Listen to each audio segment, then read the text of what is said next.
against my enemies, yeah. Hello everyone, I am Rob. I am Eamon. It is Monster Fuzz. It is the Alpha and the Omega Monster Fuzz. Yeah, the what's another interesting one? What's his name? Yahweh. Yeah, Yahweh Fuzz. Yahweh Fuzz. Yeah, we have a religious episode today, so if you're anyway religious, stop listening right now because we're probably going to make a hames of it. Yeah, go and listen to Brother Richard. He's actually knowledgeable. Yeah, he'd be a great guy to talk to about this because today we're looking at the Book of Revelation, and the reason we're looking at it is because a lot of people argue it's happening right now as we speak. Oh yeah. So trying to have a quick look at that, basically it's just here, ChatGPT, tell me about the Book of Revelation. Cool. I've listened to a few YouTube videos about it, and then we went to some other places and got some information. They're all religious websites except for ChatGPT, which as we all know is highly satanic. It is. So it's interesting, and there might be little parts of this, Rob, that I'm kind of peppering with additional stuff if it comes into my head. I don't know. It's interesting. I never looked that closely into Revelations before, and you would argue I didn't look closely enough for this episode, but it's something.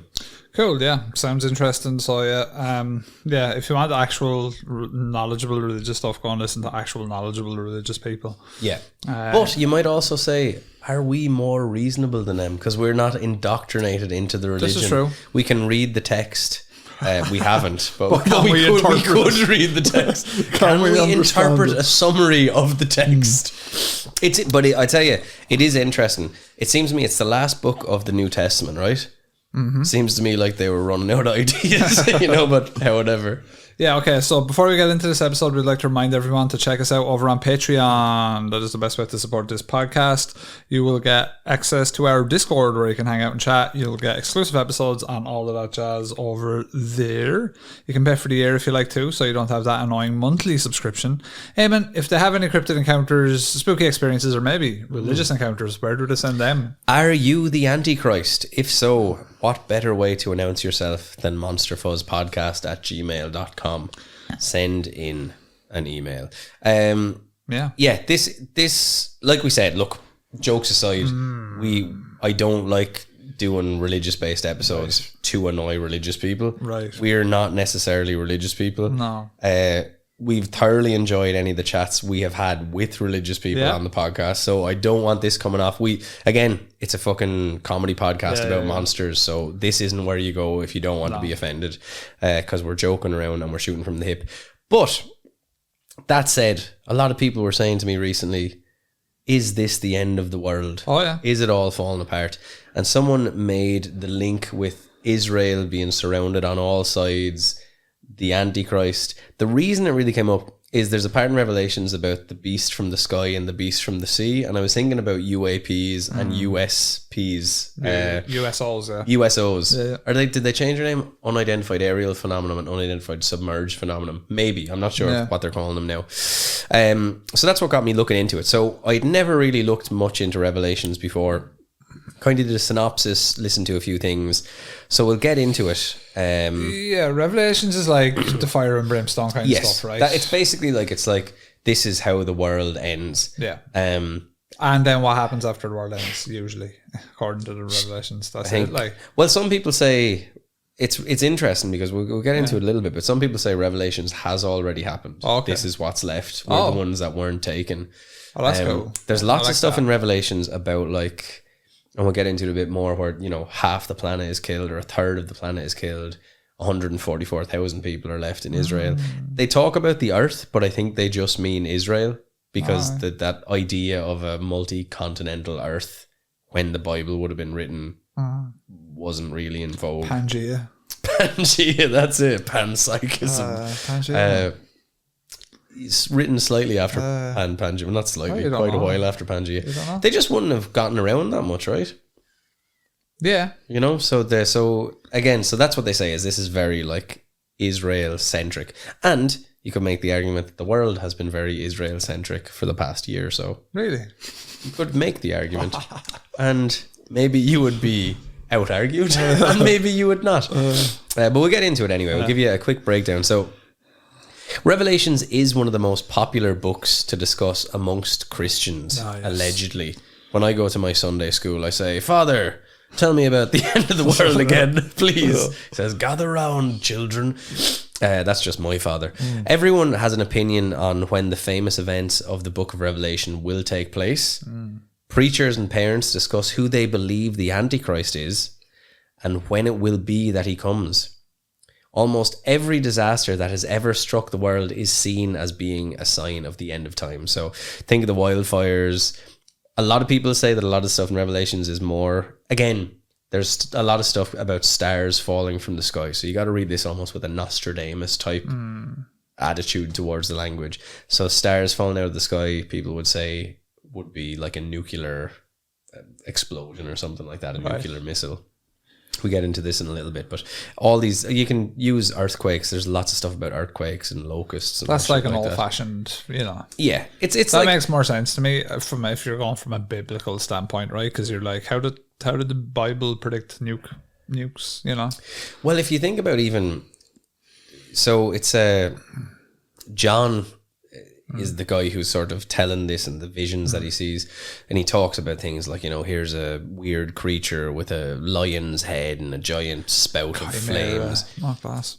But it also, if he did see the vision, could he have been trying to articulate what a tank was? All right. Do you know what I mean? Like stuff like that. Yeah, I think actually, now that you mention it, like I think back in the day, like World War One, when tanks were first kind of mobilized, like people were saying they would look like mad animals, fire, and, all that kind of stuff. Yeah. Again, look, it's. I think the fun of an episode like this is it's sort of all to play for. It might also be the episode that means Jesus doesn't take us in the Revelation, and we're left. Well, no, I'm certified. I'm already okay. Are you okay?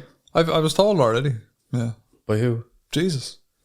All right. Yeah. No, I said I'm G. All that stuff about making your communion is a load of we don't. You're baptized though, aren't you? Baptized, yeah. Yeah.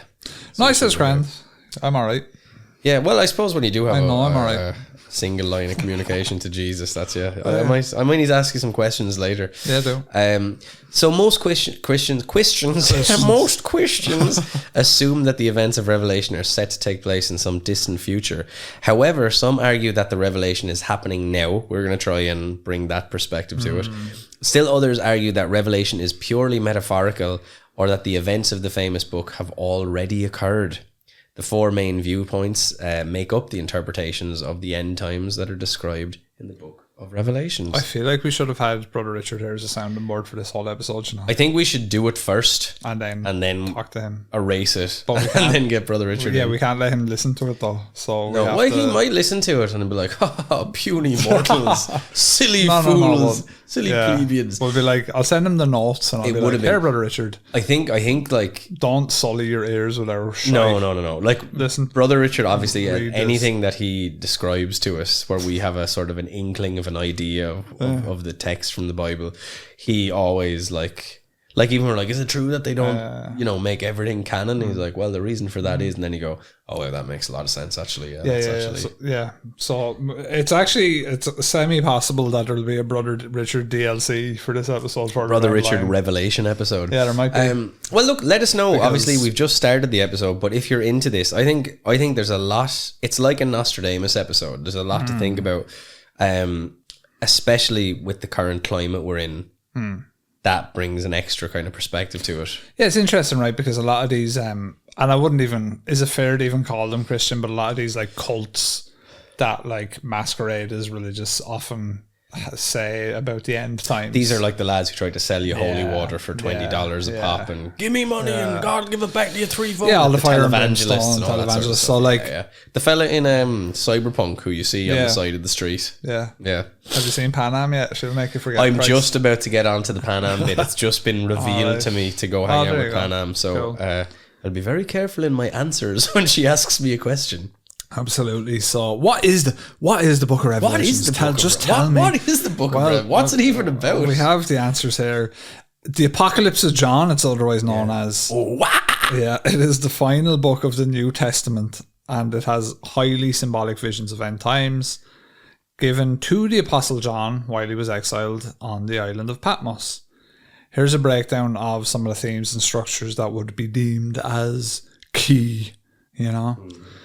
Introductions and visions of Jesus, chapters 1 to 3. So the book begins, it's John, he's exiled on Patmos, receiving a vision of Mr. Jesus Christ himself. Yeah, JC. Jesus appears in glory, describing himself as the Alpha and the Omega, the first and the last class. I don't have that in the notes here, but apparently, when you read it properly, the Jesus that appears to John has a sword coming out of his mouth and his eyes are on fire. Class. That is pretty class. And there's other visions.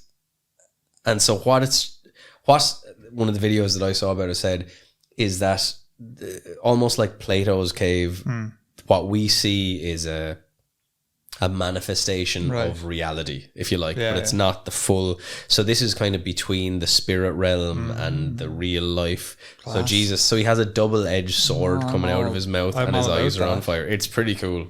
It's pretty cool. Like something out of that Metaphor game or something. He's all mental looking. I haven't played that game, but it's not great. Yeah, no, you said you'd put it back up on the shelf. Very rare now. I know. You'd usually just suffer it out and kind of get it cleared. Had to give it up. Did you have when you put it away, did you have a little ceremony or something? I was like, this Elton John. 90 hours, 90 hours is a lot to ask for a game that's not moving you. Sometimes I found playing an RPG and you're just going, this doesn't have me at all. And I'm playing it because I feel like I want to get into it and I'm having difficulty. No, back to Jesus. Yes. John is commanded to write letters to the 7 churches in Asia Minor, Ephesus, Smyrna, Pergamum, Thyatira, Sardis, Philadelphia, and Laodicea. And what you're going to see in this as well is the number 7 appears here loads of times. The reason for that is 7 is the number of completion. Final Fantasy 7. Final Fantasy 7, the best one. It took God 7 days to kind of create the earth. Platinum. So it's meant to be a completion. So that there's loads of links to 7 in here, and that's kind of that's how we sort of tie it, 7 days of the week. Yeah, 7 days of the week. It could have been anything, 3 is a magic number, but 7's a biblical number. Calendars are a bit mad, aren't they, when you think about it? Well, they don't exist. So calendars, time. Different places have different calendars, don't they? Because calendars don't exist. Chinese are on some different shit altogether. Yeah, what's the year of the rat? Is it year of the rat this year or was that last year? No, I think it is the rat this year. Yeah. Suit you. Yeah, it'd be good year for me. Right. Squeak, squeak, bitch. What year were you born in? Do you know what year? I think I was rat. I was 84. You rat bastard. But yeah. You dirty son of a rat. I am the dragon. Mondragon. Year of the dragon, brother. Yeah, but Jesus did say the first would be last and the last would be first. So maybe the rat becomes some sort of class. Rat. It's a shame. The rat gets a bad rap, really. It should. I don't know. Rats are I'm nice. prejudiced against rats. I think dragons did a lot more damage to... No, dragons are class, man. What's rare is wonderful, flying around, majestic, sitting on gold. What likely never existed is wonderful. Dragons existed, brother.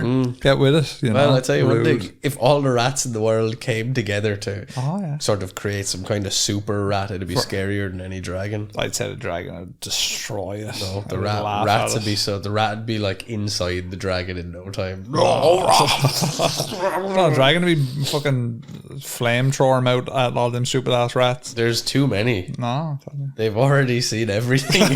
The rats are too fast. No, it'd be like in Game of Thrones. The likelihood is that a dragon would destroy rats. Let's be real. Dragons are way cooler than rats. Yeah, I feel sorry for you that you were born in the year of the rat. Honestly, well, it's not just me. It's everybody who is 40, I suppose. Idiots. Yeah, morons.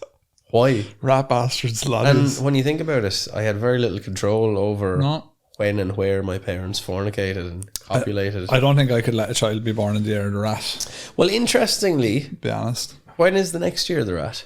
After this year, it won't be for a long time. You might have a kid this year and then you have the year of the rat. Can't. What happened? You could. Dragon, year of the dragon I'm waiting for. When's that? Sure. You never know. When's the year of the dragon? Year dragon isn't real, this is year of the unicorn, sure. So anyway, look, each letter contains commendations, warnings, and promises for those who overcome. The throne room of heaven and the sealed scroll. This is from chapters 4 and 5. So in these chapters, John is taken up into heaven, where he sees God on his throne, surrounded by 24 elders and 4 living creatures worshipping him. Yeah, Class. 4 living creatures are the like eyeball. Oh yeah, the eyeball angels. things. No. So there's those with the 6 wings and the eyeballs everywhere, and then there's like 24 lads. Then there's hundreds of thousands of angels. Yeah, it's so they're all worshiping God. That's heaven. Like that's just heaven. It's like, oh yeah, class. There's probably not enough. It's probably insensitive. I was gonna say there's like not enough cool like films, series depicting angels and shit, right?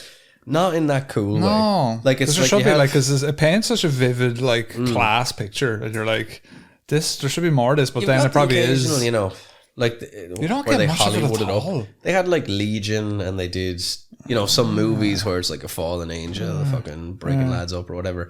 You don't get the eyeball angels. No, you should.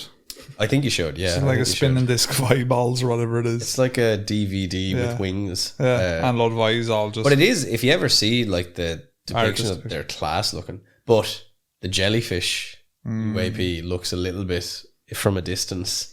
From a distance. So maybe that's on its way to wipe us all out.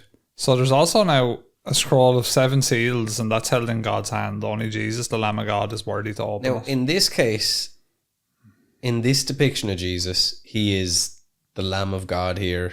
See an actual So lamb. he's an actual lamb, and this is to signify what he gave up for our sins, if you like. Which is interesting. So you have like warrior battle Jesus, and then you have kind of lamb Jesus. And I believe the lamb's worshipped as the Redeemer. Yeah, I think it has like a little crown and stuff. It's kind of. I didn't actually realize he was an actual lamb at any point in time. Well, this is all very symbolic. So these are visions that John's getting. Right. So, and again, the whole idea of the lamb is that we're the lamb and Jesus. The lamb, sheep and lamb can be, the flock can be maintained.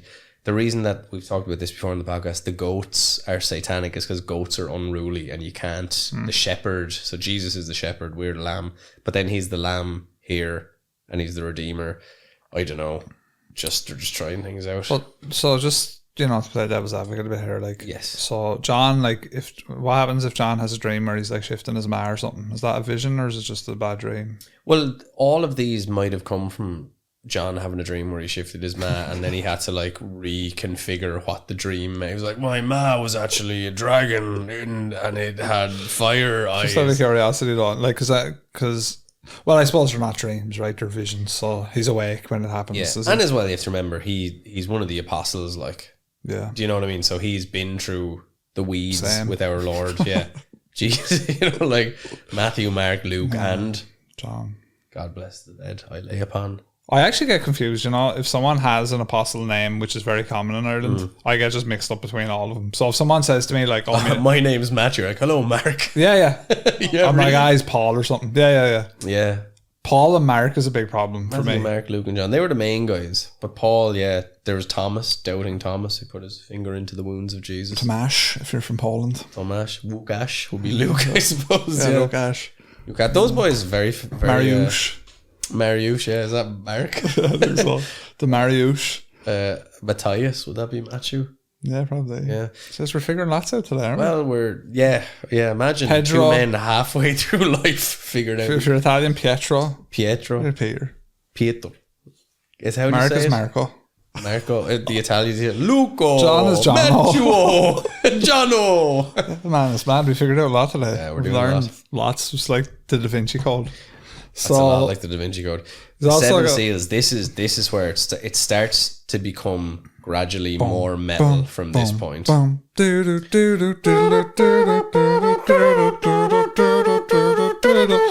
Each 7 seal reveals a judgment upon the earth. The first seal, a rider on a white horse appears, symbolizing conquest. The second seal, a rider on a red horse brings war. The third is a rider on a black horse who brings famine. Pardon me. Wow. A fourth seal, a rider on a pale horse brings widespread death. So these are all depicted as this, but again, you're talking about like famine across the world, wars, fire, brimstone, exploding comets. I let it out, that burping post. No, don't. Post me. It's sort of Take like it out and post. it's sort of like a Revelations type thing in the podcast. I'll take it and post. The first rider symbolizes conquest. Yeah, so the rider on the pale horse brings widespread death. So pale horse, behold a pale horse. That's where all that shit comes from. Fifth seal, martyrs cry out for justice. Now here's the thing. So martyrs crying out for justice is people who are basically getting lit the fuck up. Yeah. They want to die, but they can't. They will try to kill themselves. YouTube algorithm themselves, but they can't because it's Revelations, bitch. Oh, right, yeah. Yeah. Sixth seal, a great earthquake. Sun darkens, the moon turns blood red, and the stars fall. So this is very like Castlevania type stuff. Like this actually seems like Revelations if you could sort of make it into a bit of an action movie. You know, with effeminate men who are vampires, it would probably be class. Alucard, I've been watching a lot of that Castlevania Nocturne. I think I have a little crush on Alucard. He's so cool. I wouldn't be surprised. No. So cool. Androgynous, so it's a bit hard of to a tell. Batty boy. I resent those remarks. Now you sound like Kanye West on Twitter. So. It's over, brother, you know. It's over. You can't cancel anyone anymore. Seven seal, silence in heaven for half an hour, followed by 7 trumpet judgments. Yeah, so these are... Have you ever seen the movie... We might have watched it, Red State? I feel like the angels probably won't do that with it. I think it'd be more like the war.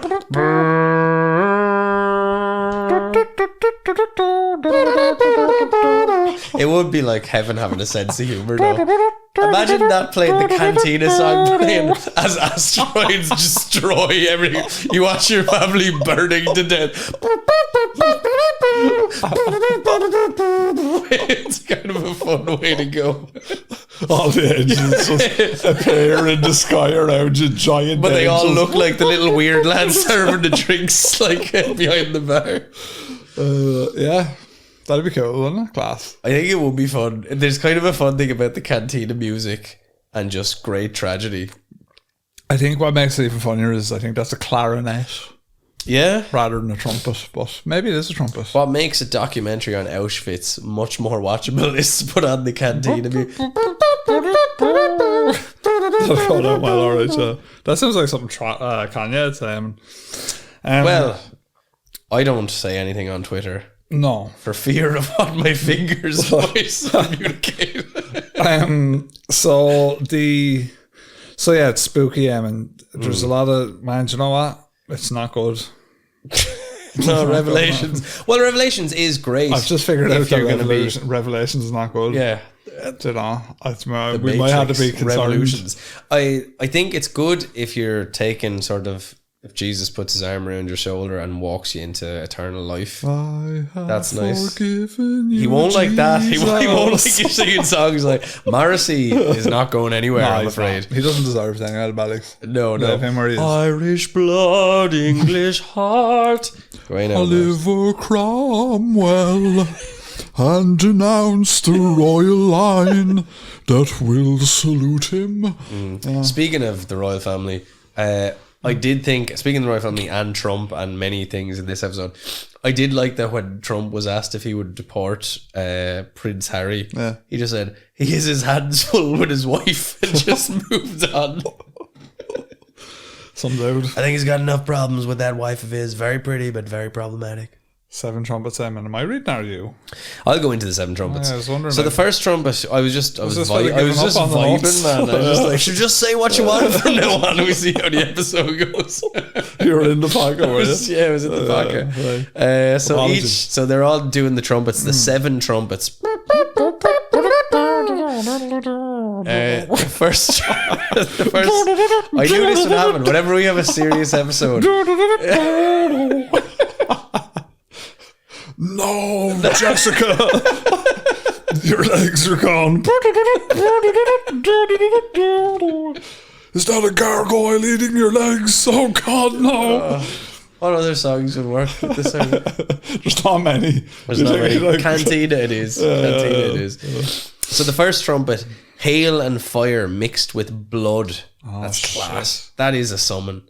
That's a summon. Yeah. That destroys 1/3 of Earth's vegetation. So that's gone. Yeah, the interesting thing about this, I'll just, throw in my little oar here and say that, interesting enough, a lot of this would have been written at a time before they had the knowledge of the dinosaur killing asteroids, right? But yes, a lot of these things that happen sound a lot like the dinosaurs getting killed by the asteroids. And that is what some of the people are saying, that this could be, and they're just kind of surmising, so they're not saying this is an exhaustive list, but they're saying this could be a sort of an atomic bomb, this could be some sort of crazy missile, or to your point, it could be asteroids, because the idea of stars falling, I suppose, is how they would have seen something like that. Yeah, go and read there, sure, and I'll draw my conclusions. Yeah, you just come up with stuff on the spot there. So the second trumpet is a burning mountain falls into the sea, killing a third of sea life and destroying a third of ships. On the third trumpet, a star called Wormwood falls, poisoning a third of the rivers. So basically they're doing a Thanos, but it's a third instead of a half right now. Okay. A third of the sun, a third of the moon, and a third of the stars are all darkened.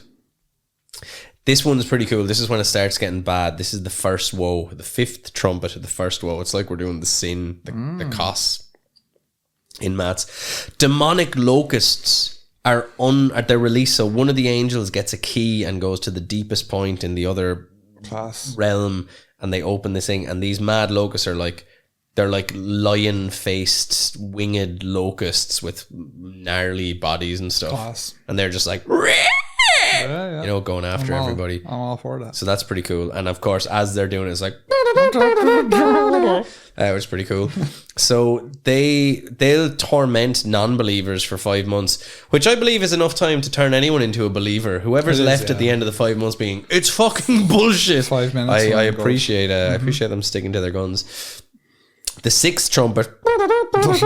This is the second woe. 4 fallen angels release a 200 million man army, killing a third of humanity. So a third of everything has now been wiped, right? And then finally, the seventh trumpet, the third woe.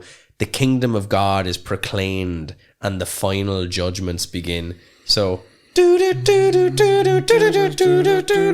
I will never be just a memory. Pretty cool. It is what I will say is the asteroid event that wiped out all the dinosaurs had a lot of the same stuff. So sun, moon, and stars darkened for they reckon, I believe it was over a year. Really? Yeah. Wow. So the ash cloud that was kicked up. That's what I was about to ask. Yeah, the ash cloud. It's just stayed in the atmosphere for so long that it, get this, killed all the vegetation. Yeah. A lot of the vegetation. Not all of it, obviously. Some survived. Burning mountains, right? So all of the volcanoes erupted at the same time because of the seismic activity from this event. So is it possible that God didn't like what the dinosaurs were doing, and that was revelation? Version 1's bollocks, and we're the shitty part. Yeah. That's kind of could be V2. It could have been I just want to. It's like when you delete your save on The Sims or something. You're like, I'm going to start again. Yeah, just start with a new household. I think Instagram lets you wipe your your search. Apparently, someone was saying that there's an option on the settings and it just you can start from scratch because you've probably amassed so much garbage over the amount of years. But it's what is so again, the rivers were poisoned, all of the aquatic life died out. We talked about this on a recent episode as well, and you would have had hideous, heinous creatures like locusts and creatures that thrive off mass death and mass decay. Yeah. They would have been everywhere at that time. So it's just funny. On one hand, you're just going whatever, but this seems reminiscent of what would have happened. Yeah, and there was and the lads wouldn't have had the knowledge of that happening. They didn't know that happened. No, but I'm always curious, is there some in our archetypes, is there something in the DNA? But then again, sure, it's not like we came from dinosaurs, so we didn't have, They wouldn't have a fucking, the foggiest. Now, keeping in mind that... When was John? John was a long time ago, right? This is all... The Bible isn't written until a few hundred years after Jesus would have died.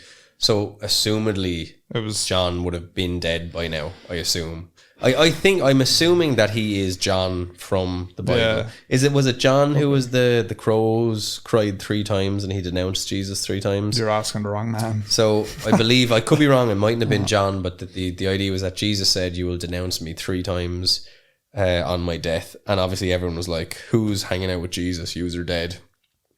So John said, like, "I don't even know who you're talking about," 3 times, and the crow cried 3 times, and then he was like, "Oh yeah, Jesus did say that, to be fair." We need to have Bible studies with Brother Richard. I think we do. I think that's like a never-ending podcast in and of itself. Bible studies with Brother Richard, featuring Robin Eamon. Yeah, pretty good. It will make people angry. It will make people angry. Brother Richard, would you say one day play the trumpets and it'd be like the cantina from Star Wars? He'd probably say yes. He'd be into that as well. Yeah, he does like Star Wars a lot. He does like Star Wars a lot. No, I just think that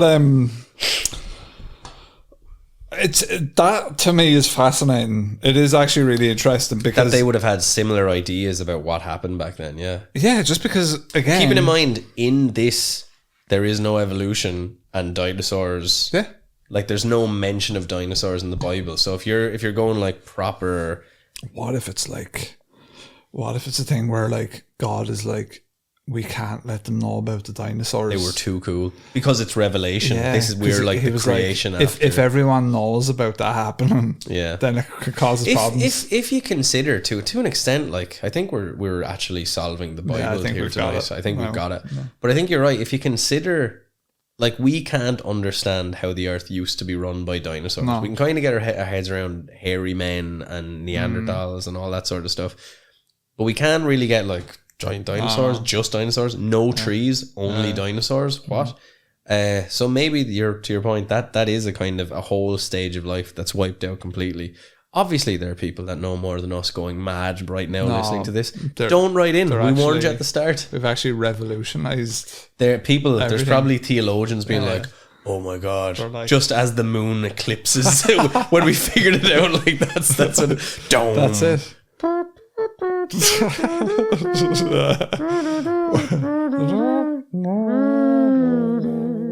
To be fair, Chet Baker has a lot of trumpet in his songs, so you could just play a lot of Chet Baker as well, a lot of like smooth jazz. I feel you, smooth jazz as your family are destroyed, as your family turned to ash in front of you.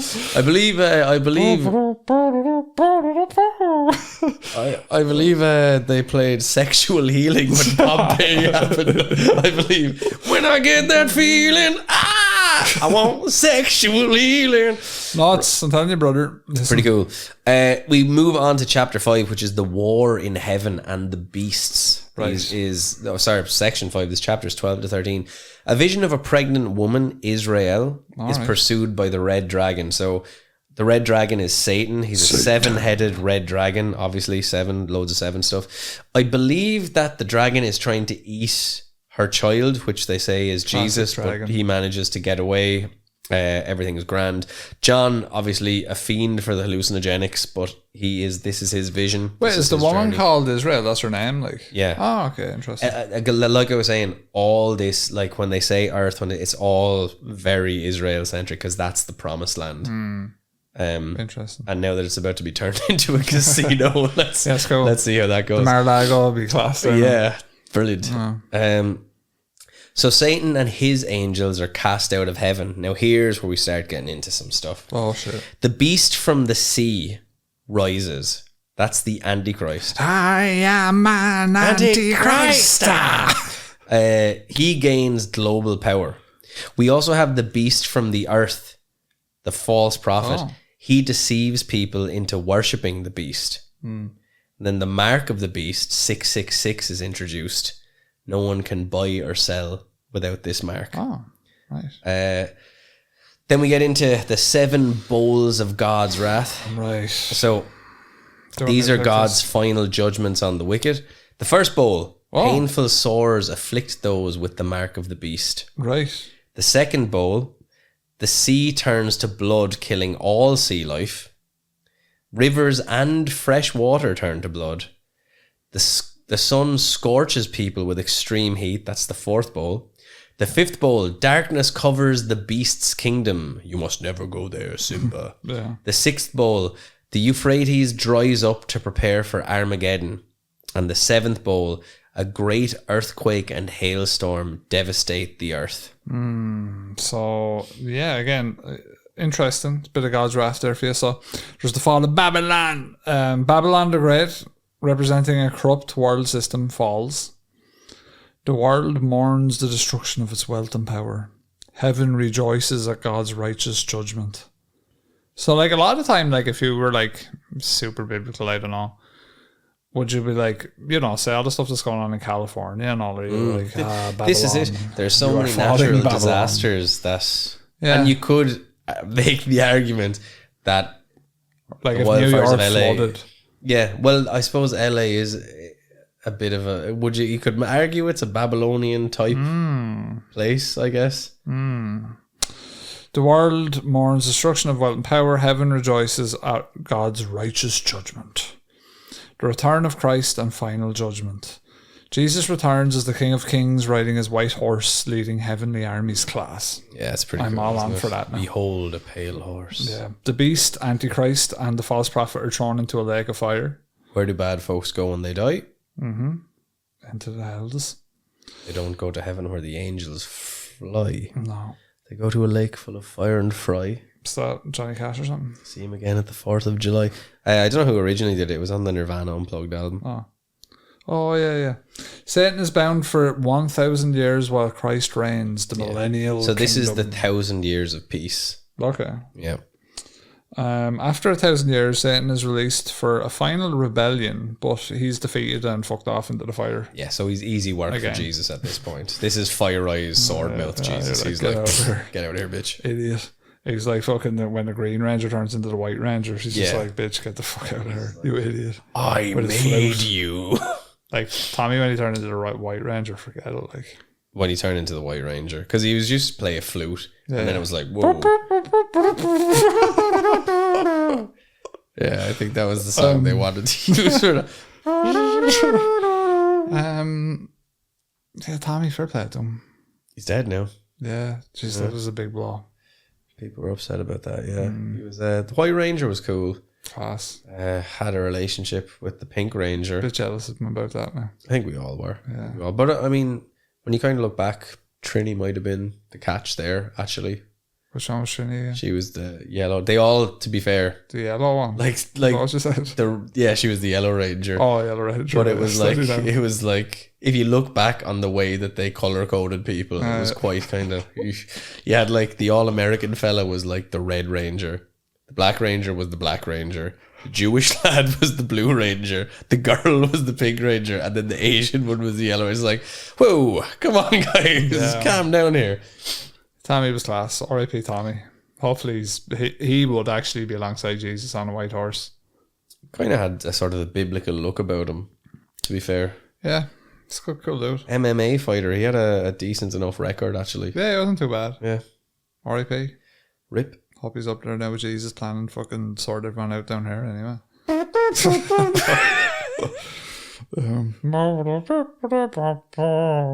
A new heaven, new earth, and eternal glory. Chapters 21 to 22. A new heaven and a new earth are now created. There's a new Jerusalem. Hooray. A perfect and holy city descends from heaven. So, are we on the cusp of that? Mar-a-Lago, brother. Do you know what I mean? Golf club. God dwells with his people. There is no more pain, suffering, or death. Pretty cool. The river of life flows, and the tree of life bears fruit and healing. Jesus' final words, I am coming soon. Yeah, so he like shows John all these things, and he has the fire eyes and the sword mouth, and then he's like, I'm coming soon. But this is like thousands of years ago at this stage. Well, 2,000 years ago, whatever, less. So how do Christians interpret this? So again, this is a very, very surface level look at this. So the most popular interpretation is known as futurism. This is the belief that the events of Revelation, trapped gas, will take place somewhere in the future. Futurists emphasize that the Antichrist has not yet come to the world, and thus the prophecies from the book of Daniel, book of Matthew, and book of Revelation have not yet come true. Most Christians who discuss Revelation take this view as evidenced by the sheer number of blogs, documentaries, and sermons describing how to recognize when the end of the world arrives.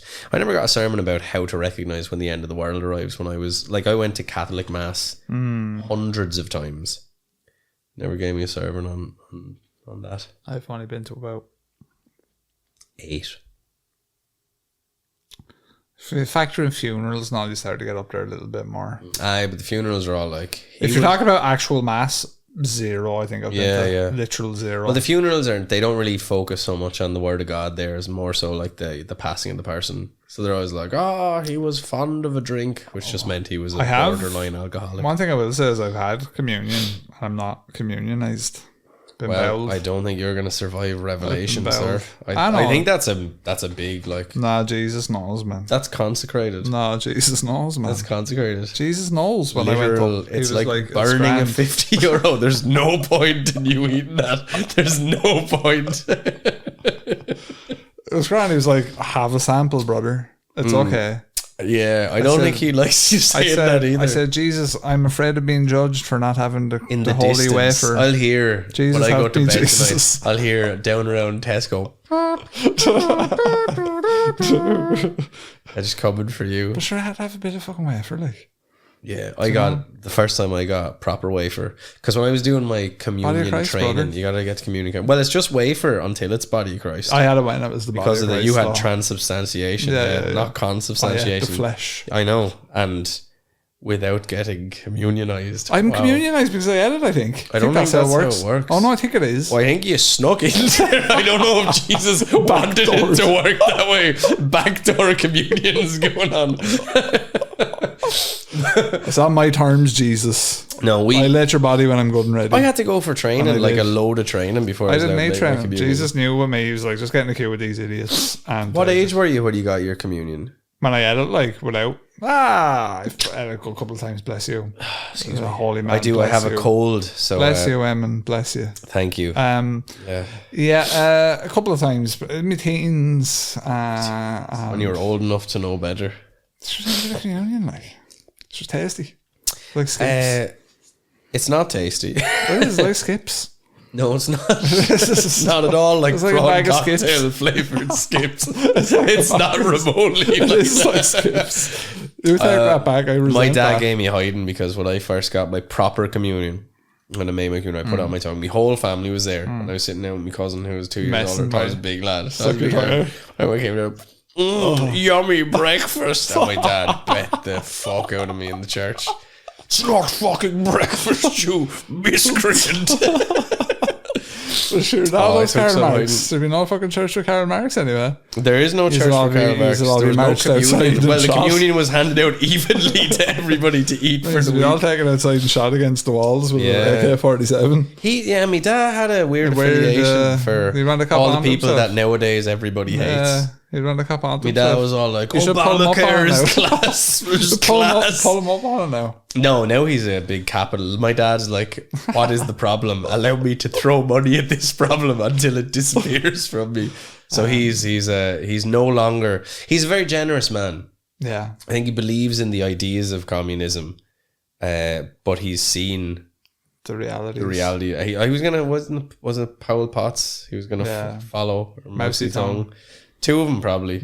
I was out with Mousy Tongue there the other day, Paul. His class and all. Here, don't kill me. I don't need me glasses. Come here now. I must ask Brother Richard, am I in trouble for eating communion? I don't think they like it, generally speaking. I think he can fix it though. Well, all you have to do is apologise and say you have sorry, faith. Brother Richard, help me. No, not Brother Richard. I think you have to apologise Please, to our Brother Lord Richard, and Saviour. You're my only hope. No, I think it's Jesus Christ himself that you need to.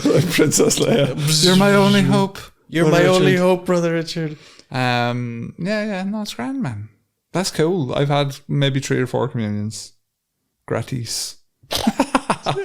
Demo communions. This isn't bad. Maybe I'll come back. I'll be, if you get to go to heaven after robbing communion and I go to the fiery pit, I'll be like, I told you already, I know. Is nonsense. I'm going to appeal my case. I'm somewhat ascended already, you see. I'd say so. I'm kind of good. May the first be last and the last be first. Sure, I just had communion when I felt like it. Yes, front of the queue, sir. But sure, it's grand, like, because we're here for a good time, not a long time. Yeah, as Jesus said in one of his famous parables, lads, we're here for a good time, not a long time. Do whatever you want. That was Jesus. Carpe diem. True. That was him. He did say, seize the day. He said, you only live once, lads. Fucking stab somebody. Go out there. Go on, what are you telling us about Christians then? There's a number of conspiracy theories about the timing of the yet to come Great Tribulation amongst futurists. The theories tend to be united by their literal interpretation of the prophecies in the Bible. So they're looking at it and they're going, that's definitely happening. That's definitely happening. Idealists, on the other hand, believe the events of the Revelation are not meant to be interpreted literally, which is probably where we're coming at it from, and also a non-religious background, let's say. We're bringing street value to it and robbing communion all the while, apparently. The heavenly battle referenced in Revelation 12, for example, is not an actual battle, but a metaphor for the constant war between good and evil in the human soul. Ah, yes, I recognize the... As such, most idealists do not put as much importance on predicting the identity of the Antichrist or the 10-horn kingdom. The main sort of... When I was young, I think my first falling out with Jesus probably led to me not making me communion and confirmation was I used to pray every night that Jesus. That school would be cancelled the next day. No, that they wouldn't check me homework because I didn't do it. So I'd be like, Jesus, I haven't done my homework. I used to be in the bed in the dark going, homework ain't done, Jesus. You got to hook me up tomorrow. And did Jesus ever say, do it now, Rob? No, he just... Stop being lazy, Rob. No, your homework. I just went in and didn't. I got in trouble. Assume no responsibility. Don't worry, I got Rob. in trouble and then had the neck to make me pray. And do you think that maybe that was Jesus' way of telling you that you should do your homework? The Lord helps those that help themselves. Jesus would know that homework is dirt, I think. He wouldn't which? He'd knows know it's everything. dirt.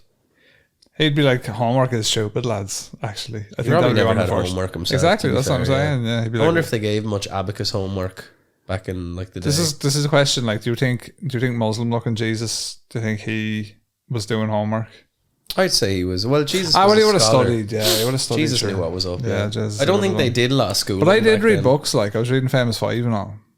Pokemon books. Which probably should have been enough. Yeah. Lord of the Rings, reading that. Hobbit. That's you're kind of coming up a bit more now. Yeah. Famous Five. Enid Blyton. Was she Famous Five? That was her. Yeah, that was her. Great books. Famous Five, yeah. She used to make it sound like, she'd be like, and the children slept under the stars on a bed of heather and bracken. And you were always growing up, you were like, wow, heather and bracken must be like, they must be charging fucking $2,000 for a mattress made out of that shit. And then you actually go on Very uncomfortable. Yeah, and then you go on hikes. And you're like, oh, this is heather and bracken, all right, grand. There's a tick on me hole because I laid on fucking now heather have and Lyme disease. Did she get in trouble for being racial, bigoted? Sign of the Times was the way it was. When was she writing them books? This is the way of the world. Like the 40s or something? Even earlier, maybe. Really, yeah, I think Enid might have been earlier. But yeah, maybe 40s, 50s, sometime around then. You can't be blaming the lads back then, sure. To be fair. You know what I mean? Like, come on now. How could they? How could they know? How could they know? How could they know the folly of their ways? It is a kind of a weird thing to bring your current sentiments way back then. Oh, God, yeah. Because what's like the idea of... Well, we evolve as people and as civilizations and as cultures.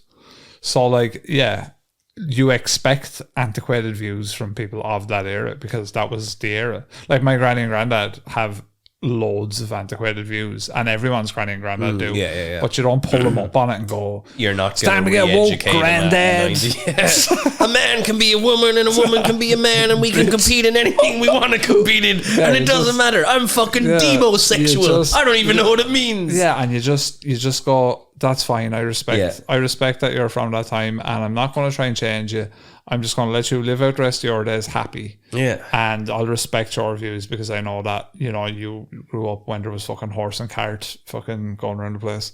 Yeah. So grand. They don't know any better. My granddad, one of his earliest memories is a black horse funeral carriage bringing someone to the fucking, like that's how old his ass is. Yeah. Like, your granddad was around Stagecoach motherfuckers. He was born in 1935, like. Yeah. Castlevania. Yeah, so it's like 1941, 42 in Wexford. You're talking like, that was like Castlevania time. It actually was like. So, you know, but I personally feel there's just a feeling in me that I'm good with Jesus, to be honest. I don't know how to explain it, but yeah, maybe that is the feeling, because I mean, I'm sure lots of people before there was church, and Jesus would probably say that Catholicism maybe isn't the best, like the separation of churches maybe isn't ideal. I would be of the mind that you don't need a church at all to be good with Jesus. Yeah, I think you're probably onto something there. So that's what I'm saying. But he did still say thou shalt not steal, and you technically fibbed your way into getting communion. I didn't know the error of my ways, you know. He didn't. I was a little lamb of God. That's what Jesus said, we're all sinners. Yeah, we're all sinners. That's what I'm saying, he knows. Like, I don't think you'd go and take the communion for the crack anymore, so you've learned. You might actually. You're close enough to Bride Street as well. I know I wouldn't take it anymore, but I'm communionized now. Sure, they'd only be delighted they got another lad in, you know. Yeah, had a bit of communion, backdoored. True. So some people say, that this has all already happened. They do. Now, I think preterism. I think go with whatever you feel. It's the belief that the events of Revelation have happened. These lads say that it took place in, 1st century AD. For a variety of reasons. One of the most commonly cited reasons is that in Daniel, the end times are associated with the destruction and power of the Israelites. Didn't my Lord deliver Daniel? This actually occurred in AD 70 when the temple was destroyed. Jesus predicted this destruction of both the temple and the holy city during the Olivet discourse, in Matthew 23:38, or if you're aiming, Matthew. The disciples' questions in Matthew 24:3 is often mistranslated as, what shall be the sign of your coming and of the end of the world? The use of world is not the correct translation of the Greek aeon. Aeon refers to a particular stage or period of history. The verse thus would be translated, what shall be the sign of the end of the era? So these lads and the ideas take lost cultural context into consideration when interpreting Revelation. For example, the world meant something different during this biblical period. In that age, the world didn't encompass the entire globe. The world was centric to that area where the Roman Empire stretched. Paul's epistles, of course, illustrate that the gospel had indeed spread to the edges of Rome's reach before Paul's death. It's like revealing the map on Age of Empires 2. So the fog of war, the black. You just move further out. Yeah, to reveal the map. It's like in Assassin's Creed, we go up into the tower and then a falcon. Much like that too. Goes around. Hidden blade. The fourth and final major interpretation of the book of Revelation is historicism. Historicism is the belief that revelation is always the process of being fulfilled. It does not happen all at once or even within a lifetime. Instead, the events of Revelation have been slowly occurring since the death of Jebus. Historicists hold, for example, that the destruction of Jerusalem and the temple was the fulfillment of Daniel's prediction that a terrible tragedy would scatter the power of the holy people. Similarly, historicists hold that the fourth beast described in Daniel 7 was the Roman Empire. Daniel 7:12 states that the other three beasts commonly identified as the Grecian, Medo-Persian and Babylonian empires were allowed to live for a period of time. These empires, of course, have already fallen today and their lives have ended. R.I.P. Persia. Both futurists and historicists tend to be fascinated with finding the prophecies of Revelation. Daniel and Matthew that they believe are being fulfilled in modern times. For example, Matthew 24:14 says, "This gospel of the kingdom will be preached in the whole world as a testimony to all nations, and then the end will come." Oh, that's interesting. So like once everyone has to know, and we get into it a bit later. There's parts about they'll watch two prophets die That's part of the revelation. And they'd be like, but sure, how would everyone see that? But with technology and then spreading to... So it's all... Is it now we have the technology to actually get these bits ticked off? And Revelation 14 describes an angel who had the eternal gospel to proclaim to those who live on earth, to every nation, tribe, language, and people. Both of these events have come true in the futurist, historicist, and preterist. These lads and some historicists hold that the world meant the biblical definition of the world, the Roman Empire. Christianity has certainly reached the corners of that once great empire, seeing as the heart of Catholicism sits proudly in the centre of Rome. Futurists and some historicists, meanwhile, point out that Christianity has spread to the edges of the actual globe. There are few people in the world today who have never heard of Jesus Christ. I would argue that there's plenty that probably haven't heard of him, actually, especially isolated tribes and stuff, but maybe I'm wrong. Christianity has a presence in every inhabited country in the world. Does it? Does it actually? Probably. I would say so, yeah. But only a couple of people, maybe. Do you know there's only kind of a segue? I think there's only something like, what is it? Is it 1.6 or 3% of the population is Muslim in Ireland? I think it's 1.6. In Ireland? Yeah, I thought it was quite low. Yeah. Because like we are getting very multicultural. Like I would have expected that when I think kids. most of the immigration to our place haven't been from Middle Eastern countries for the most part. Because it was mostly Eastern European and say South American, which are probably more so Catholic. But now you're probably getting a bit more. Syria. I'd say there's probably more Muslims coming in now with the asylum seekers and stuff like that. So you'd imagine that'll grow over time. And then a bit of Sharia law. Rob it and chop the hands off. Good luck. What did she do? Stoner. Sharia law, yeah. Good stuff. Sharia law, good stuff. Yeah, so predictions of the end times also focus heavily on disasters that will come before Christ shows up. So Matthew 24 says that there will be famines and earthquakes in various places. The sun will be darkened and the moon will not give its light. The stars will fall from the sky and the heavenly bodies will be shaken. And Luke 21 lists the catastrophes as big earthquakes, famines, pestilences. Nations will be in anguish and perplexity at the roaring and tossing of the sea. Both Gospels also state that the nation will rise against nation and kingdom against kingdom. As tensions rise throughout the world, it is very possible that these prophecies are on the edge of being fulfilled. Though there is no proof, some people also argue that the Antichrist is already working to gain political, military and economic control in this world. Now, it is interesting to look at this through a modern lens at all turns because like it allows itself at any time to really but pick like, out the parts that are relevant. Yeah, and the thing that's really interesting is like, you know, the stuff that he's saying is super applicable to now. Yeah. But back then would have been maybe harder to envision. And what I mean is like everybody hearing about the word of Christ, all this sort of stuff. Yeah.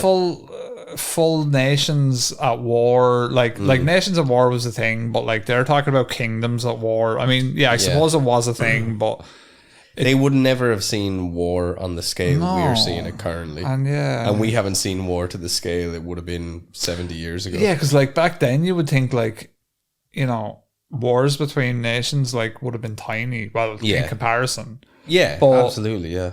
So then you're like, Jesus, mad that he was able to envision something so mental happening. Do you know what I mean? But I suppose if we envision a future where there's like space wars, we have these cool crafts and stuff like that, and we probably are to a certain extent correct about the technology that we'll see in the future. You know? True. So with that in mind, is Donald J. Trump the Antichrist? That was a good segue there. It's just like, here you go. Here's the book. Here's the book of Revelation. Is Donald Trump the Antichrist? Is that him? Well, the proof, some people argue the Antichrist is working to gain political, military, and economic control of the world. I don't believe this. I'm just putting it out there for the crack. In fact, Donald J. Trump himself is apparently deeply religious, and from what I've heard, he believes that the reason he didn't die was because God spared him to create order and union back like Darth Vader. Order in the universe. Stop acting the maggot, everybody. I want to know what happened to the plants. So here we go. News about the Jews.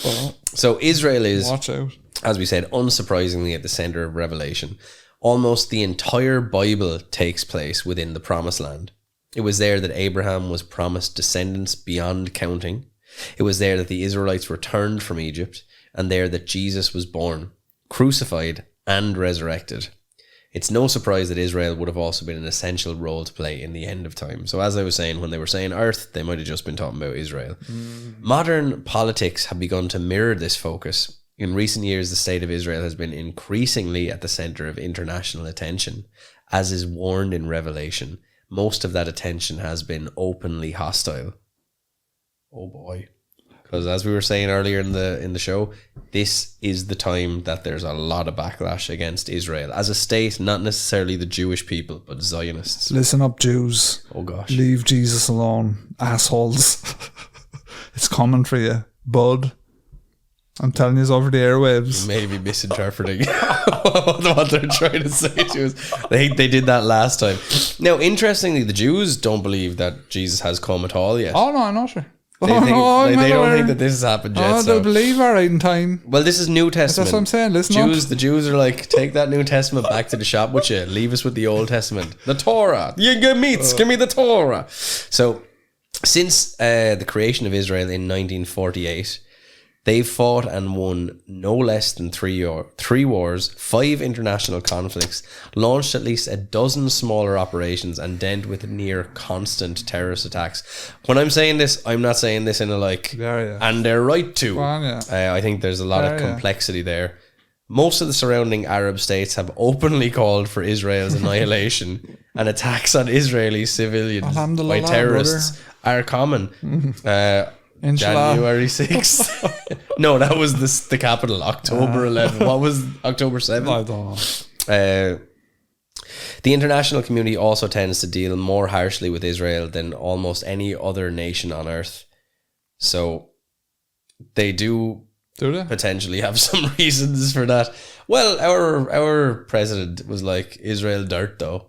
He openly, and our political system have kind of been openly quite critical about Israel. Again, I'm not saying this that Israel is good or bad. I'm not getting into that. I don't think people being killed is good or bad. I think it's just fine. Everything's fine. Look, it's grand. I won't get into it either, but what I will say is if you're killing people, expect blowback regardless of where you're from. I think that's a fair enough. Yeah, and I think assertion. And we have a lot of Jewish listeners, by the way. Do we? Yeah, we do, and it's all in jest when I say Jesus is coming to get you. But well, they got him first. It's all in jest, but it's not. It's not really though, because he is coming to get you. But watch out. Jesus will be the new Pontius Pilate, and you will be the ones on the cross. He's right about Palestine. Yeah. They ain't no Palestinians. No. So Revelation makes it clear that in the end, Israel will stand alone. I stand alone. Tune. The fucking Scorpion King. I stand alone. There is no leaving. No. Sadly, stand alone. Inside I stand alone. And that looks like it was sort of made on the ruins of a great nation. Oh, you see me, Israel? Go and get you. I'll get you, Jews. One more time. Alright, come on, we need to stop singing obscure new metal songs that no one knows. Everyone knows fucking Godsmack. Everyone knows Godsmack. We're getting into the bad new version. And I knew it would happen with like a serious episode as this. But wait, before the end of the world arrives and the full disaster of Revelation is unleashed upon the earth, the Jews will return to Israel. Of course they will. Is that happening right now, courtesy of not the Antichrist? Yeah, it's happening. That has happened. Yeah, apologies. My cold is getting worse as we progress. Revelation is happening inside my body. Now, It's interesting though, because now I'm starting to wonder, like, do you know how all the conspiracy theories are basically just anti-Jew propaganda? Yes. I'm starting to wonder if, like, the older religious text is kind of the same thing. It's just like, yeah, them Jew lads. Wasn't like, the elders in Zion? Wasn't that all summer? They're like, it's like when them Jew lads get back to where they're supposed to be, watch out. Make sure that don't happen. well, I think at this, Jesus was Jewish. True, that's true. He likes the Yeah. Jews, but he also saw a lot of problems with Judaism, which is why he made well, he didn't make that DLC. Christianity. DLC. Yeah, Version was like kind 2.0. of the sequels, like Resident Evil Director's Scott. It was like, yeah. So he's at that. So for decades, it seemed like this would never happen. The Jews were reviled and they were welcome nowhere. The state of Israel is created in 1948 as an explicitly Jewish state. They suddenly had a place where they were not just welcome but wanted. And everyone lived happy after. I think that's how, everyone lived happily ever after. But when they did first move there, the Palestinians were quite, I believe. Oh, sorry now. No, but I believe that they were quite welcoming. And then they kept coming. And then they were like, now you're taking stuff that's ours. And it turned into that age-old thing that we're seeing now, where everyone's getting angry at people coming into places where they weren't before. So there you go. The law of return granted Jews the right to settle in Israel and granted those Jews who returned to their ancestral homeland automatic citizenship. As such, the number of Jews in the Promised Land has grown exponentially. With the return of Jews to Jerusalem and Israel, however, it's harder and harder to ignore the possibility that the end is approaching. Before Revelation is complete, the Jews will return to Israel, and it's clear that they are in the process of doing so right now. So if that's the case, and Donald J is helping them, then maybe he's not the Antichrist. Oh, yeah. Or is this just the trigger for Revelation? I don't know. Maybe there's a proliferation of technology. One of the most famous events in Revelation is the warning. Death and resurrection of the final two witnesses. These two prophets will perform multiple miracles before they are murdered. After their deaths, their bodies will be seen by the entire world. Maybe it was Gaddafi. Do you know, I was looking at a picture of Kamala Harris earlier, and there's a resemblance to Gaddafi. She looks a bit like Gaddafi. No, she doesn't. You just see it now. You just, when you start laughing, have a think now about it. No, I don't see it. Put up the pictures, lads. No, Kamala Harris and Gaddafi. Gaddafi looked like kind of like the lion out of Kamala Harris has a kind of a lioness face. He looked like the lion out of was it the lion? Yeah, Scar. Out of fucking The Wizard of Oz. Oh, yeah, he did look a bit like him. Yeah, Kamala looks a bit like that. Gaddafi and Mussolini, you know, they were both, everyone's seen them die. Were they the prophets? You'd hope not, but who's to know? You know? But that is the thing, again, if you were to say everybody in the world would see these two people die, you'd be like, that's not possible. But now... technology. Well, everyone's saying it's almost as if we have to stop everyone in the world finding out about Jesus. We have to find the last few lads that don't know about Jesus and keep moving them around so they can't find out, because that'll trigger revelation. We have to make sure not everyone sees the two prophets dying. See them lads having the knife fight up in Dublin on the weekend? No, where was the knife 4 fight? people stabbed, I think.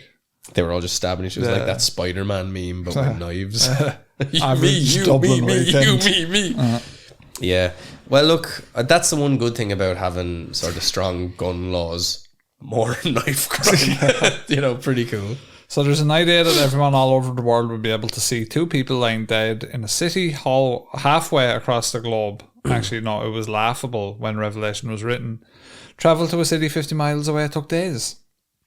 And that was the only way to see what was going on there. Modern mass media, however, means you can see everything going on everywhere. You've got your mobile phones. Yeah. So, yeah, maybe. You've got credit in your phone and a honeycomb Toblerone. You've had a great day. Behold the pale horse, is it happening now? So, yeah.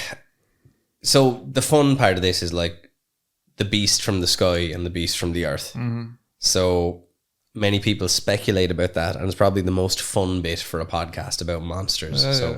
What's the actual passage? Here's the actual passage, Rob. Oh, yeah. The dragon stood on the shore of the sea, and I saw a beast coming out of the sea. It had 10 horns and 7 heads, with 10 crowns on its horns, and on each head a blasphemous name. Oh. The beast I saw resembled a leopard. Oh. Shitballs cunt. Wank. Mickey Bum. That was the names on its head. Kumquat sandwich. Jizz my ass. But had feet like those of a bear and a mouth like that of a lion. The dragon gave the beast his power and his throne and great authority. One of the heads of the beast seemed to have a fatal wound, but the fatal wound had been healed. I like that idea. The whole world was filled with wonder and followed the beast. People worshipped the dragon because he had given authority to the beast, and they also worshipped the beast and asked, who is like the beast? Who can wage war against it? Again, is there anything going on in society with loads of stuff changing? Yeah. I'm not saying that he's an antichrist. But you are. I'm asking you to think for yourself. No, I'm not saying that. I'm actually not saying that. Yeah. But you could draw parallels there. I don't think Donnie. Woke propaganda, do you know? Woke, I'm known for my woke propaganda. There you go. I don't think Donnie J is the antichrist. Neither do I. He's trying to save his country some money. They're $36 trillion in debt. Yep. He's going, we're not spending 70 grand on a trans play in Dublin, which is actually one of the things he cut. So, not only are we doing religion, but you've decided to bring politics into this episode as well. Then. I figured if we're going to get lambasted, we may as well take it from all angles. Cool. I like that. Like just some sort of cocksucking marathon. Cocks at every angle, just take as many as you can, as fast as you can. Stuff. Now the beast was given a mouth to utter proud words and blasphemies and to exercise its authorities for 42 months. What's 42 months? A couple of years. 4 years. 3 years. Nearly 4 years. Oh no. How long is the presidential road? Jesus, what's the term? I'm not saying this. Trump. It opened its mouth to blaspheme God, to slander those in dwelling place. I don't think so, because Trump is religious. It was given power to wage war against God's holy people and to conquer them, and it was given authority over every tribe, every people, every language, every nation. All inhabitants of the earth will worship the beast. Go on, you good beast, you. And whose names have not been written in the Lamb's book of life, the Lamb who was slain from the creation of the world. Whoever has ears, let him hear. If anyone is to go into captivity they will go. If anyone is to be killed with the sword they will be killed. There's some man for the nose today, boy. Those conspiracy guys. You're getting upset now. It's too late. I want to stop now. I don't want to do this anymore. just turn the iPad off. I'm not reading the last one. No, you're reading it now. Am I? No, Gordo. Yeah. I know. No, I wouldn't be Gordo because I'd have to talk about the church in some way and the abuses. Oh yeah, you'd have to circle that into the whole thing as well. So here's what the beast could represent. Yeah. The beast from the sea is political power and global government. You just tapped out, have you? You're just not helping me I'm anymore. listening to you. Someone get him an unsanctified communion to wake him back up. An unconsecrated communion for the love of God. The beast represents... I'm listening to you. I'm okay, gonna add you in. listen and you I'm in. like the listeners now. You be like the little fella that helps Eminem rap when he's halfway through it. I'm listening. He passed away actually many years ago. Who? Your man and Kid Rock? Who? My name is Kid. No, the little fella that used to rap with Eminem. He just say the last line on his raps. There's no Eminem. You better lose yourself and your band will lose yourself. Didn't do that. He did. There's a little fella. He didn't. He was in and he died, and then Eminem Cheddar was sad. Bodley from the film. He started taking Proof. He wasn't. No, that was Michael Pfeiffer. But he Proof. Mackay Pfeiffer. Proof. I don't know. Proof. I don't know about this music that you like where men don't even bother to sing the simplest of melodies. I don't know about Proof this music. Proof wasn't little. Who was the little... There was a fella and he used to rap with him and he used to say the last line of every stanza that Eminem said. So I literally have no memory of a person that does that with Eminem. Well, maybe... Proof was a member of D12. Yeah. But He was good friends D12 with weren't him. on. He went on tour with him once, I think.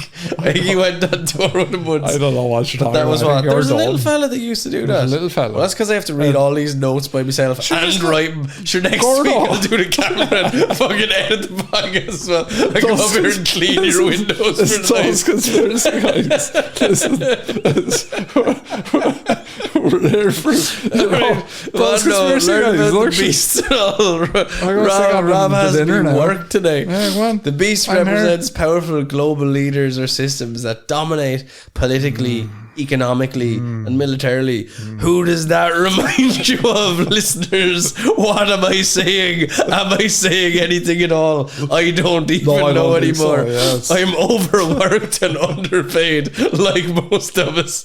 Some argue that there is a glowing push towards a one world governance, like the United Nations, the World Economic Forum, get out of here, Jews. or the International Monetary Fund. Jews as well, probably. That was probably them as well. They'll be gone soon anyway. Some leaders and elites advocate the Great Reset. Remember that? That was a big thing for a few months there. A lot of lads were losing their minds over it. Gone now. that's gone. So that's going to reshape economies and back societies in a way. Is it? Yeah. Well, sure, Trump is taking over Mexico, COVID's coming back Canada, as well, the so. Gulf of Mexico, Greenland, COVID 2 Gulf of America, excuse me. COVID 2 is I coming. probably have it right now. Yeah, you're wrong. Class, my COVID body's 2. fighting it hard. COVID 2, man. COVID 2, COVID 1.5, surveillance and control, advances in AI, digital IDs, and mass Jews are at surveillance. that, yeah. Yeah, they Trump and Jews. China made one for very cheap, apparently. Did they? Called Skynet or something. No, it was. I can't Chinese remember what one's it's called. class. I heard it was, yeah. So I think the Americans are being smart addicts, and they were like, we're gonna we're not selling these like really high powered PC stuff to you anymore. And China went, that's grand, we'll just make ours run on really low powered PC stuff and make it better. So we don't even need the high powered crap. And we're making it run on more low profile, cost efficient hardware. And it's using less crap in the data Americans centers. went, well, gosh darn it, you've beaten us again, China. We've been foiled again. Yeah, China, good place. Is there anyone else now? Minorities you want to just to throw in on this? Who have I said it? Trump, Jews. Trump is a minority. No, I'm just saying to be Most powerful man in the world. I'm just saying to offend more people. Like, is there anyone? Well, we didn't say anything about the Jews. We What said about, that Revelations Muhammad? happened when the Jewish. Well, I wouldn't. No, I'm not going near Muhammad now. Yeah, well, that's right. Because that's you good. go near Muhammad, the boys go near you. You leave Muhammad alone. You can kind of take shots at all other religions, especially the Buddhists. They don't care at all. No. Start fucking around with Muhammad. Boys don't play. Indian lads, though, they might start sharpening the old Ganesh, scimitar. nah, they're grand. Like, You reckon? now if they're Pakistani lads, you're taking hiding Yeah, because they'd be into Muhammad as well. are they? I like how they're. No, don't say nothing anymore. I just done enough like. I damage. like how defensive they are about it. Like they're like, if you draw a picture of him, Yeah, you yeah, are you're right. fucked. Yeah, they're right. That's. Do you That's think all I so? want to say about it. Said they're right. I agree with that as Yeah, well. yeah. In fact, I think Revelations. I think the only lads that'll be probably left are the lads that were into Muhammad. Yeah, They're. I'm with that. I mean, it does appear as though they're somewhat enabling Revelations if you were Yeah. to read it a certain way. Well, yeah, Revelations is good that way. Do you know what I mean? Everyone's kind of chipping in. As we all know, Revelations is a very egalitarian story about freedom, liberty, and the American way for all peoples. Have you got any more for me there now, please? China's social credit system is an example of how technology can be used to reward or punish people based on their behavior, resembling how the mark of the beast could be enforced. What else do we got here? As a nonce if you don't fucking do enough work in the mines.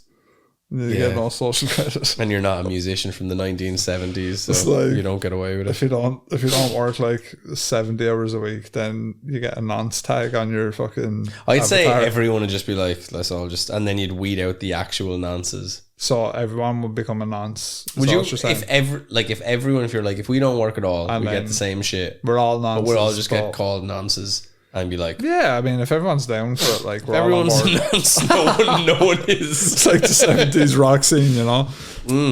Yeah. Like a Diddy party, you know? Yeah. I might just work the 70 hours a week, Would to you? be honest. Well, I don't want to be. But like Branded. everyone else is like, you know, what about if it's like 75% of your friends have taken the non-stalking? Yeah, that's a good point. At what point do you just have to join the nonsense? At what point do you leave your morals behind and just join the nonsense? you guys were right all along. It is interesting though, isn't it?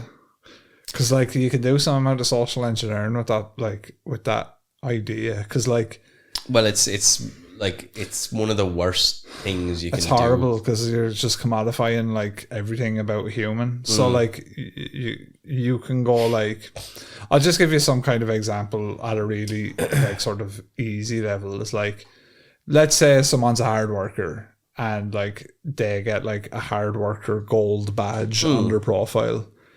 And like now all of a sudden they're more desirable to the opposite sex. They're like, people are into them, but they're like holding this stuff over your head and you have to hit certain conditions to do it. And I think that if you kind of already happening now here. In a sense it is, way. But it happens in like, here's your social paycheck, way. Here's whatever. But I don't think you can go like that unchecked forever. What you're seeing now as well, the disparity between wages. So like 3 men in the world make their combined wealth is as much as half of like the United States or something. Yeah, well, I think 150 million people have as much wealth as 3 men. Another thing that's also insane about that kind of thing is the fact that like Elon Musk is getting political clout now. Well, this is the thing, and then like it'd be like giving like Edison did the light bulb, didn't he? It'd be like going, well done, Edison. Congratulations on the light bulb. You're now the president. I think there's some, and even the fact that Doge is the name of his. Doge, yeah. I can't remember what it stands for, but it actually doesn't sound like Bitcoin when you spell it out. But the thing is, it looks like there is a lot of stuff. Money's being spelt very sillily, which is a word, I believe. So you probably do need to actually look at that, tear it apart. There's something about, like, if you look at it, the fact Jeff Bezos is there, Elon Musk is there, fucking Zuckerberg immediately undid. I think they're all just kowtowing. Well, maybe except Elon, because he was never into the Democrat stuff. But the rest of them are just adopting. They're like, yeah, we are going to make loads of money, so just kowtow to this, do what he wants us to do. I think the fear is that you're going to create an oligarchical state in the US where you just have insanely wealthy people and then a few, like, did the middle class just get wiped out over time? Yeah, well, everyone's clapping for it, you know. So yeah, well, this is it. And well, I think they probably want some kind of change. Seems like this change is very radical. Yeah, how are you going to get a change from people that like have literally been exploiting the population since day dot? Like, I mean, I don't really understand. It looks like they are the institution. Like this is there's nothing radical. I've said this before, but there's absolutely nothing radical about voting for anyone like that. And I'm not even talking about Trump here. I'm talking about like some Musk, or I know I'm voted for Musk, which makes it even funnier. But like, there's nothing radical about backing those people. Like, those people are the establishment and always have been. Like, there's not, whether they say that they're Democrat or whether they say they're Republican is almost irrelevant. They have been the establishment huge since amounts. Day one. They're the most successful people. Yeah, it's generational wealth. Now again, it does look like, and I'm not saying this in that I like Musk, I'm just saying he's the only one that you could pick out and go, he was actively going against the Democrats. And part of his Twitter bio you could view in the sense that he was trying to go against how they were trying to censor certain types of free speech and all the rest of it. But okay, so I'll give you an example about that. So Kendrick Lamar, my man, had his Super Bowl halftime show. And at that, one of the dancing crew had a Palestinian flag, a Palestinian and Sudan flag, and he was waving around during the performance. He was arrested. He was arrested for that. So now, what kind of country? Why was he arrested for that? Yeah. So you're in a country that is supposed to be a bastion of free speech. Yeah. That is also. So you reckon they're turning the free speech around? So it's like, yeah. And look, sure, that was always the case. Sure. Do we not? Have we forgot about Tipper Gore? Have we forgot about Ronald Reagan? Have we forgot about like all of these things? Like, have we McCarthyism and all have this we sort of forgot stuff? about all that? Like, well, you would hope you get to a certain point where what my hope for that was, why did he? I don't go get why he got arrested though for raising a Palestinian flag. Like, if he had raised an Israel flag, would he have gotten arrested? I don't know. Like, I honestly don't understand. I don't have the answer for you. Yeah, that's bizarre. It is bizarre. Yeah, it is bizarre. Absolutely, yeah, it's totally bizarre. Yeah, I think that's the fear, is that I think what people wanted was they wanted a more reasonable approach to government, and they saw that they weren't necessarily getting that with the Democrats. The only option is to vote for Trump. And now it seems to be quite radical, and you're just crossing your fingers and going, I hope that this doesn't turn into something that drives a further wedge between people. And you hope it's something that kind of tries to unify people. It doesn't look great at the moment. Again, you look at it through the lens of Revelation. I don't know.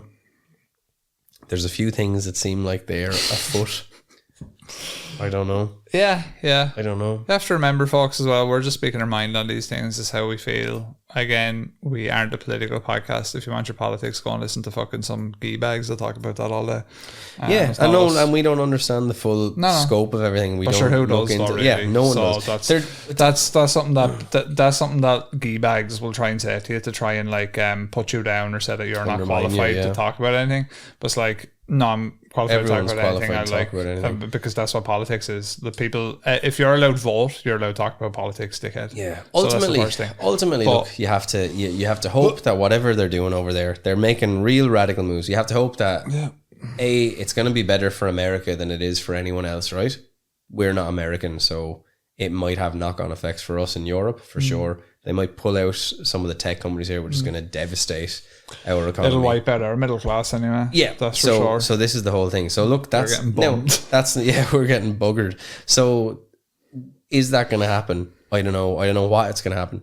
What you hope is that, I don't know much about what you just said about Kendrick Lamar getting arrested for having a Palestinian Kendrick flag. didn't get arrested. One of his crew got arrested. That sounds mad. Yeah. Arrested? Yeah, arrested, yeah. But for what? Like, I don't know. Like, there's no basis for that arrest. I would like to know more about this. Yeah, read up on it. I won't right now, but I will later. But it just seems bizarre. Yeah, it does seem bizarre, but this is the world we live in. But you can't, like, what was the law? Like, that's what I'm trying to figure out, is what law did they break? We'll try and, are you, like, this is like, how many people in America get arrested for non-issues daily? I don't know. I don't know. Like, I mean, there's all that stuff with the hate speech violations and all the rest of them, where they were saying people are getting arrested for stuff that they shouldn't have. That would have been seen as like free speech, and not in like people being horrible, saying racist stuff. But wasn't in England their dog was walking with one paw up, like he was doing the "My heart goes out to you" salute, which the Romans were known for. My heart goes out to you. And they got like arrested or cautioned for that or something when he was making a joke out of it, much as we've done during the course of this podcast. I don't know. Yeah, I hope that America is going to be good for everybody. I don't know if it will be, but you hope that it will be. Yeah, I have nothing against Donnie Trump, or like, I don't care. I'm not close enough to it. I don't care. I hope that it's all good for the people and good for the world. I don't want it to be like a populist kind of fuck the Democrats. I don't like the way they have the likes of Nancy Mace saying tranny in Congress. I understand if she wants to make the point that she doesn't think that trans men or whatever should be in the female bathroom. That's fine, but I don't think you have to be shitty to make that point. I think you can make that point in a reasonable way. I've said it since day dot about Donald Trump. It's not necessarily Donald Trump, but there's a portion of his voters. It's going to embolden a lot of the people. Yeah, there's a portion of his voters who are voting for everyone that is just voting for like, I want a better day today. There's motherfuckers who are like voting for like, swastika shit. Yeah, not everyone who voted for Donald Trump is a racist, but every racist voted for Donald Likewise, Trump. the flip side, just to be sort of on the straddling the middle here. Likewise, on the other side, like for every Democrat that was just voting again to try and improve their lives in just day-to-day stuff, there was like radical sort of fucking lads with like Mickey sellotape to their arms and fucking crazy, and it just went too far the other way. So what you hope is the pendulum balances. Yeah, there's both, because they had a real detest for sort of white working class America. It seemed, Yeah, well, we're Like, all getting bummed, so there's well, even when you make good money and all the rest of you're it, getting it's bummed. not easy. No, you're getting You bummed. know, you just get, and then we're probably never going to be allowed to stop working because there's not enough people to pay our pensions, which I thought was part of the strategy of the open borders, or not the open borders, but that we're taking on so many immigrants. Like, yeah, it makes sense. Get them up, get them working. But it doesn't seem like we're making any effort to get them working. No, chill. Cool. Just chill, yeah. Have this shitty tent. This is probably worse than where you came from. Class, enjoy it. Enjoy it. This was a smorgasbord of sort of everything. I don't know, man. It's mad. Here we are talking about politics. And we got religion and politics. It's better to just get it all in one episode so that the hate mail all comes at one time. Yeah. And I can just delete it. You're sort of, I know. I'd say put it out there and see what happens. This could be the one that gets Oh, no, I'm not deleting the episode. The hate mail. Oh, no, I'd say don't even delete the hate mail. No, I'd delete the hate mail. I won't even read do we get it. much hate mail? When we talk about politics, ironically... So this episode, religion, I've said politics. it before. Yeah, I've said it before. If you're trying to sort of, you're trying to voice your opinion in a really negative and shitty way, you're trying to censor someone because you don't like what they're saying.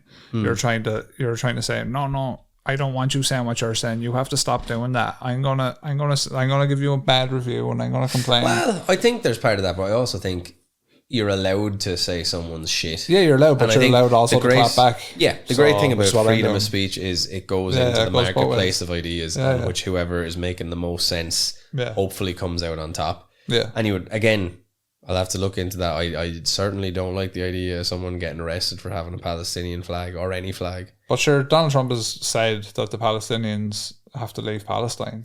Like, he's on record as saying that's it. Well, he said that, but he hasn't said it in those words. Oh, he did?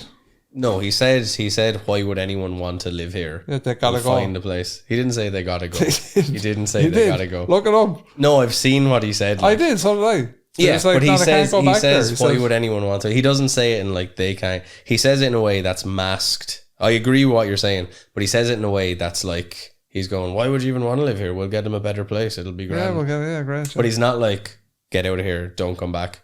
Do you know? But he's saying the same thing. But that's what he's saying. He's not being as openly obvious as that. I don't know. But even if he does, what is the legal system by where you could arrest someone? That's what I'm curious about. Is what's the system? You can just arrest someone for anything and go, oh, you're inciting something. You could say that he's inciting. You could, but there's actual rules around incitement. There's not really. There is, like, incitement is like it's illegal to yell out there's a fire in a cinema. Yeah, but how many times do cops arrest people because they feel like threatened by the perpetrator, or because they feel like that on a traffic ticket or something they'll pull them and they'll go, oh, you're acting fucking, we have to arrest you now. Do you know what I mean? Yeah. Like that shit happens all the time. So they can give you any. It might happen, but it's not going to be upheld if it's no. Well, it won't be. But that's but that doesn't, like, whether it gets upheld or not doesn't actually matter. But the fact is that someone they could do it in the first place. I just don't understand. This is what I'm trying to understand is why, and like unless it comes out she was doing some other shit. No, she's down there selling fucking. No, it's just a lad with a Palestinian flag waving it around. Worse again. That's all. That's all. Yeah. So look, we'll leave it there, folks. Revelations. Yeah. Resident Evil is it Revelations. Happening? Is it happening? Yeah. Bless you, Evan. You're sick. Ooh, we gotta get you home. I have the virus. You're sick. I'm grand. You're sick head on you. I love this. Is it happening? Did it happen already? Will it happen in the future? Will it happen at all? Is it just a strange story in a book that isn't true? Who knows? we might have Brother Richard on for the DLC. Who knows? That would be pretty cool, yeah. Yeah, maybe. If he'll have us now after listening to this fucking shite. She displays a Palestinian flag. Here we go. She looks annoying, actually. Oh, there you go. Maybe she got arrested for being too annoying. She had a mask on. She was wearing all black. I thought it was a dude, actually. I didn't even realise it was a girl. It says... Oh, there you go now. She's trying to go home. No. It doesn't say she got arrested. Yeah, she got arrested. You're getting tripped out. No, she got arrested. You're getting tripped out by the woke mind virus. No, true story. Mind virus got you. True story. Don't make me have to turn on me. The act by the individual was neither planned nor part of the production, and it was never in anywhere. She has to be arrested. She pulled the wool over Kendrick's eyes. He said, "I don't want none of these flags on my show. This is about Drake being a pederast." How the hell? So yeah, I don't know. He then jumped off the stage and jogged around the field for 20 seconds before he was tackled and detained. Yeah, I think there might be a bit more to this than him just... The incident appeared to have happened during the last SOG TV off. So I had read that he was part of Kendrick's crew and that he wasn't someone that just jumped up on stage with a flag. That's what I had heard. But again, this was all... New Orleans Police Department said on Monday that there was no arrest or summons in the case. Right, the individual will not be identified. The NOPD continues to work with... I think he might have... The act by the individual was neither planned nor part of the production. I think he might have just jumped up and acted the maggot. Right. I could be wrong. I'm only reading it now. But no, what I had read was that he was part of Kendrick's crew and that he just pulled out the flag. But again, I see... if he just jumped... If he was part of the crew but then just jumped on the stage and maybe they took it for someone... Yeah, because I seen a clip of it and the person didn't look like they were part of the crew, I'll be quite honest with you, but then other people were like, no, it was part of the crew. Someone else is saying this performer risked his career to peacefully raise awareness about the human suffering. Yeah, so there's... Yeah, I wonder if you have a Palestine flag, is a lad just allowed to take you down in America, just allowed to get, as soon as you have one, like you're just allowed, even like the scarf that was fashionable a while ago and is now a political statement. See, Khabib said that about the Irish actually. He doesn't like us. No. That Irish guy was fighting one of his... Oh, the fella he bet the Irish guy, and then the Irish guy was like, and then Conor McGregor came out. No, Khabib said on the mic after the fight, he was like, oh no, these Irish is like number one for treating Palestine and blah blah blah. Oh yeah. Well, we are known for being sound to Palestine. Yeah, I like when Benjamin Netanyahu was being like mad passive aggressive, and he was like, yeah, sure, the Irish can take in all the Palestinians and the Spanish. Which was funny. I would have said something similar, to be honest with you. Yeah, so if I was being that I could have been like, he's loving that much, do you? So have all the donuts. You love donuts so much. Have all the donuts. Unleash the horde of Palestinians. It is just such a ridiculous thing, though, that like... I'm not joking when I say this, but I could not believe my eyes when I was watching that Trump and then side by side. I actually couldn't believe it. It's such a bizarre thing, though. No, I just couldn't believe it. Wouldn't want to live there. I actually couldn't believe that two people were saying that just that openly. I was like, oh, right, okay. The only thing you can say about it is just... I don't think Hitler was probably as brazen. No, not at all. Not at all. I was Bryce Mitchell might have been on this. No, I think like it's funny because when you see it, by the way, you Hitler just definitely more brazen. If Hitler hadn't have killed the Jews and he just invaded Europe, how do you think we would have remembered him? Yeah, that's interesting. That's a good I was question. thinking about this the other day, and I was like, so you wouldn't have had all the Mengele crazy fucking experiments and shit like that. You wouldn't have had all the mad Goebbels. Right, so you're just saying just take out the concentration camps. Just take camps, out all the Holocaust stuff. There was a lot of all the non-Jews if we take out all the anti-Jew sentiment and all the like just all the racist anti-Jew stuff, get rid of all that. The lads are grand. Einstein can stay, no bother. And he just was like, see Poland? Yeah. I'm taking that. Or he said he looked at Austria and he goes, Anschluss, Lebensraum. It's all for me. Interesting. Would have been, it would be very interesting because that's for a whole other and maybe this is just what Bryce meant. No, I'm joking. No, but it is an interesting thing because that's like the most evil thing about it. Like, because even all that Zyklon B and all the rest of that and all that horrible stuff with the showers, that's the really, really evil shit. Like, they're just talking about war and conquering. Just war and conquering, and at a time when the imperial age was kind of... It would have been interesting, and the reason it would have been interesting is there was a Jewish population in America that conspiracy theorists would believe controlled the mainstream media at the time. At the time? Yeah, even at the time. Well, they had influence. Yeah, well, they had money. And they were able to drum up public support for invading Europe from an American perspective, right? Yeah. So without that mightn't have ever happened. Wasn't the whole reason that... Because obviously the Jews have been persecuted like throughout time, but wasn't the reason that they became the bankers and got money was because Christians weren't allowed to loan each other money and get interest? That was religiously not sound.